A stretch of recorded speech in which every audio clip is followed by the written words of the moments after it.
सबने मिलकर मतदाता सूची को शुद्ध बनाने का कार्य किया और नतीजा आपके सामने है।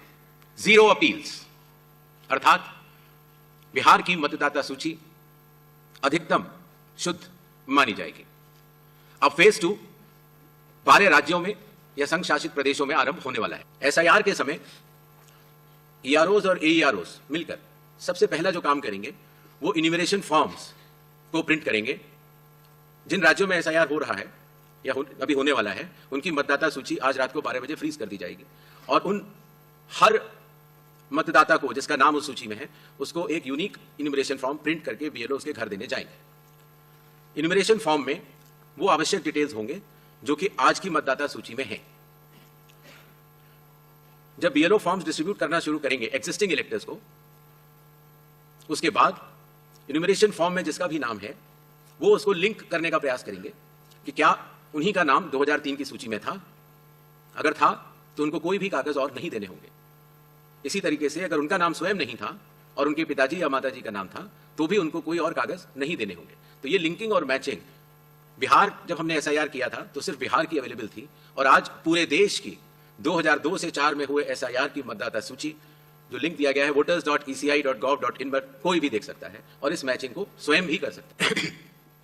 जैसा कि आप सब लोगों को विदित होगा, भारतीय नागरिकता कानून में आसाम के लिए नागरिकता के लिए अलग प्राविधान है। और दूसरा विषय यह है कि माननीय सुप्रीम कोर्ट की देखरेख में वहां पर नागरिकता की जांच का कार्यक्रम लगभग पूर्ण होने वाला है। ऐसी स्थिति में जो ये 24 जून का एसआईआर का ऑर्डर था वो पूरे देश के लिए था, वो आसाम पर लागू नहीं होता और इसलिए आसाम के लिए अलग से रिवीजन के आदेश जारी किए जाएंगे।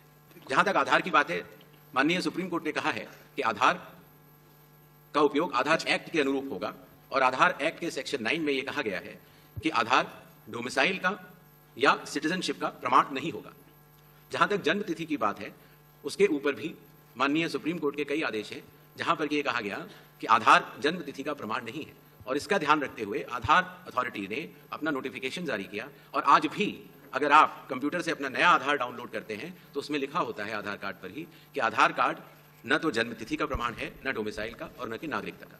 आधार कार्ड आइडेंटिटी का प्रमाण है और ई साइनिंग के लिए भी उसका उपयोग हो जाता है। तो आधार कार्ड के बहुत सारे अन्य उपयोग भी हैं। तो आपने प्लीज एक सवाल यह आया था कि जो इंडिकेटिव लिस्ट ऑफ डॉक्यूमेंट्स हैं जो 11 हैं जिसमें आधार आइडेंटिटी के लिए 12वें तौर से जोड़ा गया है, ये इंडिकेटिव लिस्ट ऑफ डॉक्यूमेंट्स लगभग सभी सीईओ से चर्चा करके बनाई गई हैं।